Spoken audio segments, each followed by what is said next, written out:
नमस्कार दोस्तों, आप सभी का स्वागत है हमारे चैनल शिव पार्वती धार्मिक कथा में। आज हम शुक्रवार की व्रत कथा सुनेंगे। एक बुढ़िया थी जिसके 7 बेटे थे। उनमें से 6 कमाते थे और एक न कमाने वाला था। वह बुढ़िया उन 6 को अच्छी रसोई बनाकर बड़े प्रेम से खिलाती, पर 7वें को बचा खुचा जूठन खिलाती थी। परंतु वह भोला था, इसलिए मन में कुछ भी विचार नहीं करता था।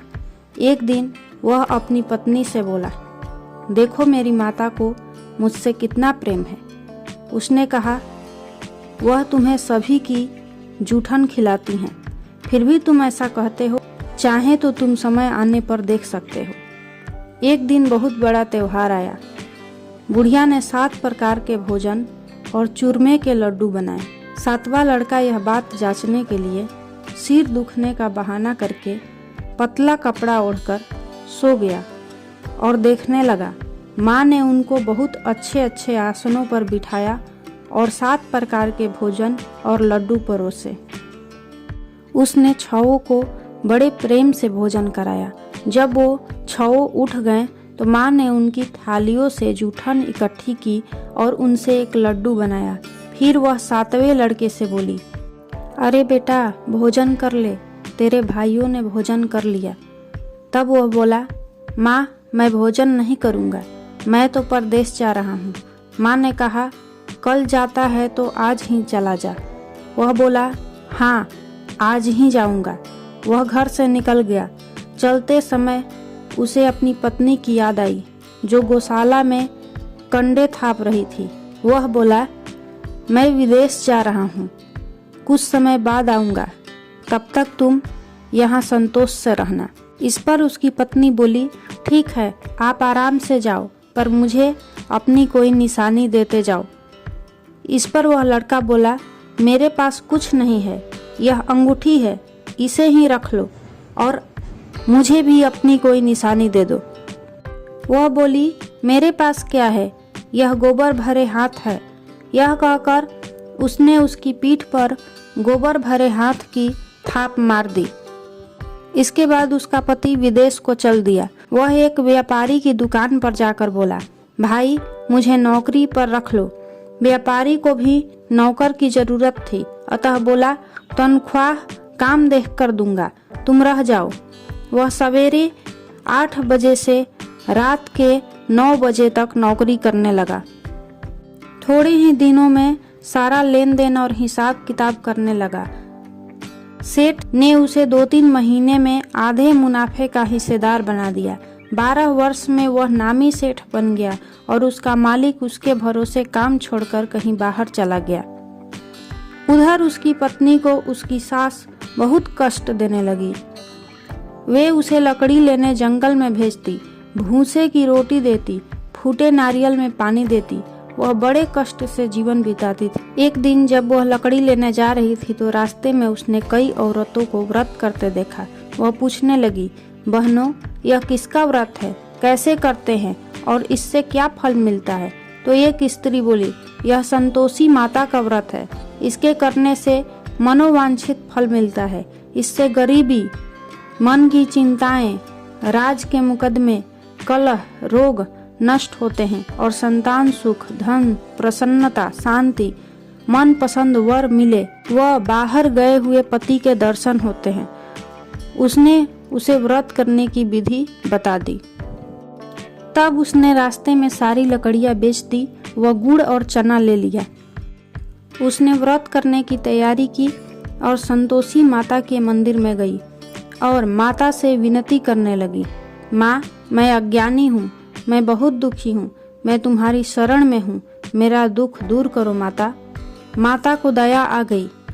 एक शुक्रवार को उसके पति का पत्र आया और अगले शुक्रवार को पति का भेजा हुआ धन मिला। अब तो जेठ जेठानी और सास नाक सिकोड़ के कहने लगी, अब तो इसकी खातिर बढ़ेगी, यह बुलाने पर भी नहीं बोलेगी। अगले शुक्रवार वह फिर संतोषी माँ के मंदिर गई और माता के चरणों में गिरकर बोली, हे माँ, मैंने तुमसे पैसे कम मांगे थे, मुझे तो अपना सुहाग चाहिए। मैं तो अपने स्वामी के दर्शन और सेवा करना चाहती हूँ। तब माता ने प्रसन्न होकर कहा, जा बेटी, तेरा पति आएगा। वह बड़ी प्रसन्नता से घर गई और घर का काम काज करने लगी। उधर संतोषी माता ने उसके पति को स्वप्न में घर जाने और पत्नी की याद दिलाई। उसने कहा, माँ मैं कैसे जाऊं, परदेश की बात है, लेन देन का कोई हिसाब नहीं है। माँ ने कहा, मेरी बात मान, सवेरे नहा धोकर मेरा नाम लेकर घी का दीपक जलाकर दंडवत करके दुकान पर बैठना।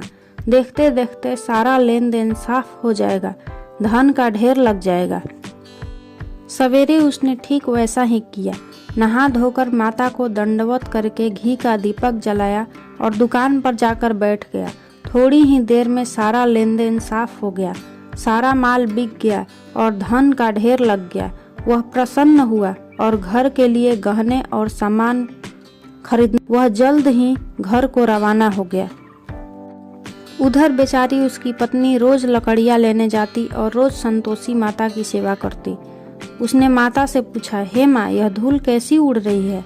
माता ने कहा, तेरा पति आ रहा है, तू लकड़ियों के 3 बोझ बना ले, एक नदी के किनारे रख, एक यहाँ रख और तीसरा अपने सिर पर रख ले। तेरे पति के दिल में उस लकड़ी के गट्ठे को देखकर मोह पैदा होगा। उसने ठीक वैसा ही किया। उसने लकड़ी का एक गट्ठर मंदिर में रख दिया, एक गट्ठर नदी के किनारे रख दिया और तीसरा गट्ठर लेकर घर गई और दरवाजे पर खड़ी होकर जोर जोर से बोलने लगी, सासू माँ, लकड़ियों का गट्ठर लो, मैं जंगल से लकड़ियाँ लेकर आई हूँ। मुझे भूसे की रोटी दो और नारियल के खोपड़े में पानी दो। आज घर में मेहमान कौन आया है? यह सुनकर सास बाहर आकर कपट भरे वचनों से उसके दिए हुए कष्टों को भुलाने के लिए कहने लगी, बेटी, तेरा पति आया है, आ, मीठा भात और भोजन कर और गहने कपड़े पहन। अपनी माँ के ऐसे वचन सुनकर उसका पति बाहर आया और अपनी पत्नी के हाथ में अंगूठी देखकर व्याकुल हो उठा। उसने पूछा, यह कौन है?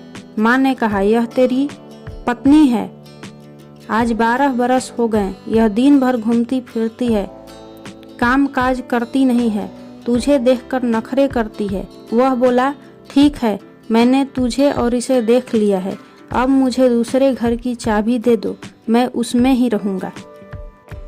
माँ ने कहा, ठीक है, जैसी तेरी मर्जी, और उसने चाबियों का गुच्छा पटक दिया। फिर दोनों पति पत्नी दूसरे मकान में राजा के समान ठाट बाट से रहने लगे। इतने में अगला शुक्रवार आया। पत्नी ने अपनी पति से कहा, मुझे संतोषी माता के व्रत का उद्यापन करना है। वह बोला, बहुत अच्छा, खुशी से कर लो। जल्दी ही उद्यापन की तैयारी करने लगी। उसने जेठ के लड़कों को भोजन करने के लिए कहा। उन्होंने मान लिया। पीछे से जेठानियों ने अपने बच्चों को सिखा दिया, तुम खटाई मांगना, जिससे उसका उद्यापन पूरा न हो। लड़कों ने खाना खाकर खटाई मांगी। वह कहने लगी, बेटे, खटाई किसी को नहीं दी जाएगी, यह तो संतोषी माता का प्रसाद है। लड़के खड़े हो गए और बोले, फिर पैसा दो। वह भोली थी, कुछ न समझ सकी उनका क्या भेद है। उसने पैसे दे दिए और वे इमली की खटाई मंगाकर खाने लगे। इस पर संतोषी माता क्रोधित हो गईं, जिससे राजा के दूत उसके पति को पकड़कर ले गए। वह बेचारी बड़ी दुखी हुई और रोती हुई माता जी के मंदिर में गई और उनके चरणों में गिरकर कहने लगी, हे माता, यह क्या किया? हंसाकर अब तुम मुझे क्यों रुलाने लगी? माता बोली, पुत्री, मुझे दुख है कि तुमने अभिमान करके मेरा व्रत तोड़ा है और इतनी जल्दी सब बातें भुला दी। संतोषी माँ कहने लगी, तुमने उन बच्चों को पैसे क्यों दिए? इस पर उस औरत ने कहा, माँ मुझे क्षमा करो, मैं दोबारा तुम्हारा उद्यापन करूंगी। माता बोली, जा, तेरा पति रास्ते में आता हुआ ही मिलेगा। उसे रास्ते में उसका पति मिला। उसके पूछने पर वह बोला, राजा ने मुझे बुलाया था, मैं उससे मिलने गया था। वे फिर घर चले गए। कुछ ही दिन बाद फिर शुक्रवार आया। वह दोबारा उद्यापन करने लगी। उसने फिर जेठ के लड़कों को बुलावा दिया। जेठानियों ने फिर वही बात सिखा दी। लड़के भोजन की बात पर फिर खटाई मांगने लगे। उसने कहा, खटाई बिल्कुल नहीं मिलेगी, आना हो तो आओ, यह कहकर वह ब्राह्मण के लड़कों को लाकर भोजन कराने लगी। यथाशक्ति उसने उन्हें दक्षिणा दी। संतोषी माता उस पर बड़ी प्रसन्न हुई। माता की कृपा से 9वें महीने में उसके एक चंद्रमा के समान पुत्र हुआ। अपने पुत्र को लेकर वह रोजाना मंदिर जाने लगी। एक दिन संतोषी माता ने सोचा कि यह रोज यहाँ आती है, आज मैं इसके घर चलूं, इसका ससुराल देखूं। यह सोचकर उन्होंने एक भयानक रूप बनाया। गुड़ व चने से सना मुख, ऊपर को सूंड के समान ओठ, जिन पर मक्खियां भिनभिना रही थी। इसी सूरत में वह उसके घर गई। देहली में पांव रखते ही उसकी सास बोली, देखो कोई डाकिन आ रही है, इसे भगाओ, नहीं तो किसी को खा जाएगी। लड़के भागकर खिड़की बंद करने लगे। 7वें लड़के की पत्नी खिड़की से देख रही थी। वह वहीं से चिल्लाने लगी, आज मेरी माता मेरे ही घर आई है। यह कहकर वह दौड़ी। इतने में सास बोली, पगली किसे देखकर उतावली हुई है? बहू बोली, सासू जी, मैं जिसका व्रत करती हूँ यह वही संतोषी माता है। यह कहकर उसने सारी खिड़कियां खोल दी। सबने संतोषी माता के चरण पकड़ लिए और विनती कर कहने लगे, हे माता, हम मूर्ख हैं, अज्ञानी हैं, पापिनी हैं। तुम्हारे व्रत की विधि हम नहीं जानते। तुम्हारा व्रत भंग कर हमने बहुत बड़ा अपराध किया है। हे जगत माता, आप हमारा अपराध क्षमा करो। इस पर माता उन पर प्रसन्न हुई। हे माँ संतोषी, आपने जैसा फल बहू को दिया वैसा ही फल सभी को दें। जय संतोषी माता।